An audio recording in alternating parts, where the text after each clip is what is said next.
Mississippi. We're here at ASDIN 2025 in Grapevine, Texas. Dalia? My name is Dalia Dawood. I'm an interventional nephrologist from Riverside, California. And today we have the pleasure and the honor of interviewing the co-chair of the 21st Annual Scientific Meeting for ASDIN, Dr. Sharaf. Dr. Sharaf, would you like to give a small introduction about yourself and your career in interventional nephrology? Well, thank you very much for having me over here. My name is Rashid Sharaf. I'm an interventional nephrologist. I've been doing this for over 20 years now. I'm based in San Antonio, work out of an ASC. Now, how many years you've been attending ASDIN meeting? For how many years? Gosh, I can't remember, but it's been a while. Okay. It's been a while. I've probably attended at least 10 of these conferences out of the 20. Wonderful. So how did you observe or see the conference progressed over the last several years? So I think the content has definitely improved. I think it has become a lot more attractive. In the past, what I used to do was I would probably skip like a few years at a time just because the content was repeating itself. Now I think we have a lot more attractive content, and I think because of that, I see a lot more people over here. Our sponsors have definitely done a good job with everything. So yeah, there's a lot of improvement over here, a lot of change. Brian? So who trained you and inspired you to do interventional nephrology? Gosh. So when I actually joined the fellowship program, which was at LSU, I did not even know that interventional nephrology existed. I just happened to land at the right place at the right time, and here I am 20 years later, trained by Ken Abrio and the LSU team over there. So what is the most exciting procedure for you? My problem is I get bored easily. So anything new, anything innovative is very exciting. So I'm always looking for new things to do, new things to innovate, modify the way we currently do things. So that's always exciting, and my mind is always working. How do I make this better? Now, I know that you have done more than 1,000 endo-AVF fistula. How, after those too many patients that you have cared for, how do you see the endo-AVF impact on the surgical approach? Does it collaborate with it, or does it take from it, or there is some concern about how many angiogram will be done after an endo-AVF, and is it really worth it? So what would you say?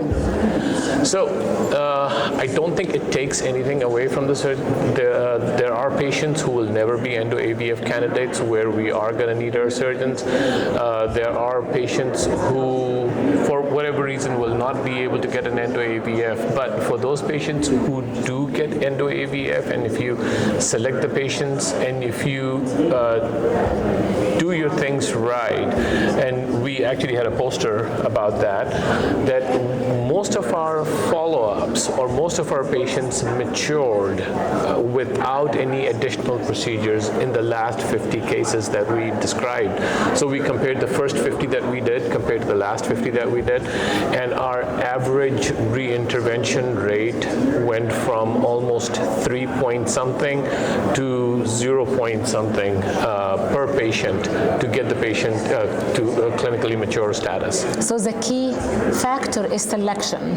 Selection, and also, again, it's a collaborative thing. It's not only selection, but also getting a good understanding of what you're dealing with, and also the staff at the clinic side where they actually have to cannulate.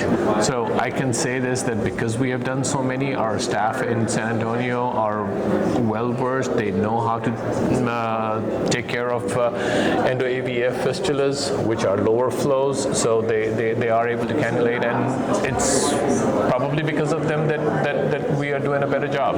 Wonderful. Brian? All right, I'm going to ask you to switch hats. So rather than talking about intervention, I want to talk about your leadership role in ASDIN. You are part of this, obviously, this big big event today. You're planned a lot of what's going on today. How do we encourage the next generation to be involved and get involved more in ASDIN? I think if we keep this innovative, if we keep the topics fresh and interactive, I think that's how we'll be able to get the next set of fellows and the younger interventionists to come in. And I think we are doing a good job. We just need to do better. Some of our audience today may be some nephrologists or nephrology fellows who might consider a career in intervention nephrology. What advice you would like to give to them? The same advice that I gave them yesterday during the fellow session was that, you know, when you are getting trained, excuse me, when you're getting trained, you do a certain minimum number of procedures where you get your certification, but that does not make you proficient. I think there's a lot of difference between being certifiable and becoming proficient. And this is something that I learned after I became a pilot, that you can get your license, but that still does not mean that you are good enough to fly on your own in all kinds of situations. So you have to weigh your options. You should know what your limitations are. You should know when to stop and when to ask for help. I like this analogy because yes, it's correct. It's like flying an airplane. Is all depend how many hours you have. The more you fly, the more you get in more experience. Experience you get. So let's switch to your life and how being involved with intervention nephrology as a career for that many years impacted and enriched your life. It's something that I absolutely love doing, and I think personally speaking, it's made me a lot happier, a lot more satisfied. The job satisfaction part of it, and I think in today's day and age, we are all looking for instant gratification, and this definitely gives me that. Brian? So the emphasis this year has been on collaborative care. How do we get more mid-levels and radiologists and surgeons involved in ASDIN? That's a tough one. When it comes to mid-levels, I mean, I know that we actually have a mid-level that we train, and we use her, and she is as good as any of us interventionalists.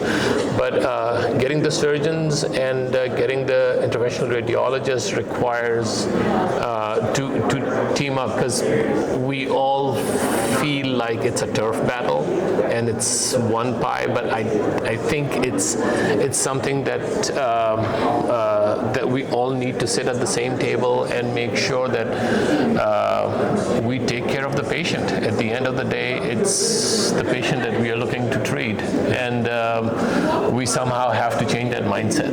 That's right. You know, we talk about advocacy, and we're all advocating for the same thing, which is the best care for the patient. For the patient, yes.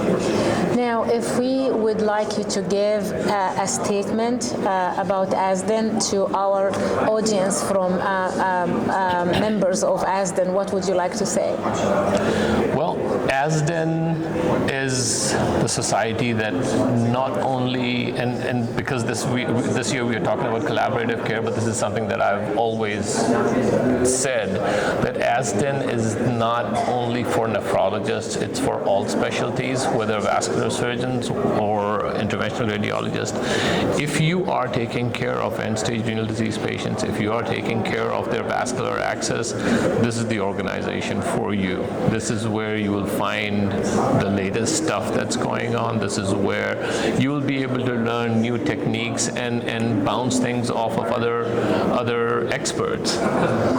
Thank you so much, Dr. Sharaf. It was a pleasure and honor interviewing you today. Thank you. And we appreciate this amazing conference that you and Dr. Bala put together. And we look forward for your vision in also giving us one of the most spectacular meetings for next year.